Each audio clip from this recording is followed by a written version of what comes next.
सोनिया गांधी का 25 वर्षीय संसदीय सफर अब नया मोड़ लेने जा रहा है। सोनिया गांधी राज्यसभा जाएंगी। कहा जा रहा है कि उन्होंने चुनावी राजनीति से संन्यास ले लिया है। रिपीट, कहा यह भी जा रहा है कि उन्होंने चुनावी राजनीति से संन्यास ले लिया है। उनके राज्यसभा जाने की खबर के साथ ही उनकी रायबरेली सीट को लेकर सवाल खड़े हो गए हैं। प्रियंका गांधी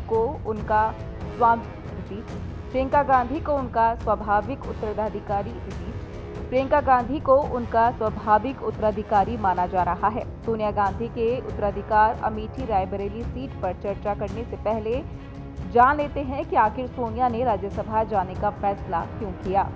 सोनिया के चुनाव न लड़ने की वजह उनका खराब स्वास्थ्य नहीं हो सकता, क्योंकि उन्होंने बीमारी से जूझते हुए ही 2014 और 2019 का चुनाव लड़ा। इतना ही नहीं, उन्होंने कांग्रेस के भीतर उठी G23 वाली बगावत की लहर को भी अंतरिम अध्यक्ष के रूप में थामा। कांग्रेस पार्टी अब मानने लगी है कि सोनिया गांधी ने बहुत तपस्या कर ली, अब उनको और किरकिरी से रूबरू नहीं कराया जा सकता। 2 महीने पहले सी वोटर्स ने रायबरेली में सर्वे किया, जिसके नतीजे में सामने आया कि सोनिया के लिए 2024 का चुनाव मुश्किल हो सकता है।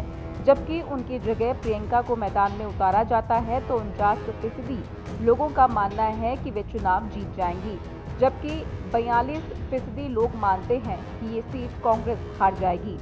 प्रियंका को रायबरेली से चुनाव लड़ाया जाएगा या नहीं, इस पर भी अभी सस्पेंस बरकरार है।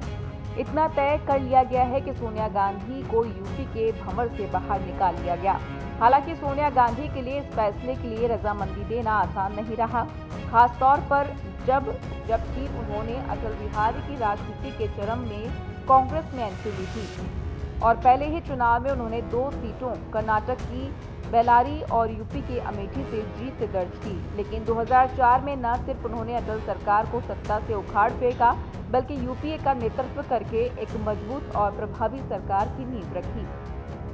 1999 का चुनाव अमेठी से जीतने वाली सोनिया गांधी ने 2004 में ये सीट अपने बेटे राहुल के लिए छोड़ी थी, लेकिन 2019 में अमेठी का किला हारने के बाद राहुल ने केरल के वायनाड में ठिकाना बना लिया।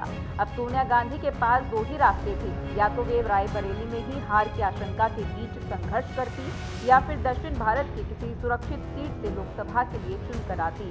वैसे एक पखवाड़ा पहले ही तेलंगाना प्रदेश कांग्रेस कमेटी ने राज्य की खम्मम, मेदक और नलगोंडा सीट से चुनाव लड़ने का प्रस्ताव केंद्रीय नेतृत्व के पास भेजा था।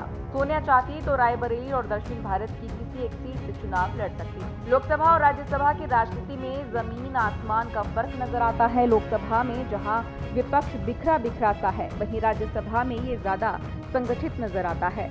चुनाव के बाद लोकसभा की सूरत कैसी होगी, शायद ये कांग्रेस के लिए कोई बहुत बड़ा सस्पेंस नहीं है। ऐसे में सोनिया के लिए लोकसभा में संघर्ष करने से बेहतर है कि वे राज्यसभा में चली जाएं। राज्यसभा से भी वो संसदीय दल को नेतृत्व दे ही सकती हैं और उनके इस फैसले से लोकसभा में राहुल गांधी को ज्यादा एक्सपोज मिलेगा।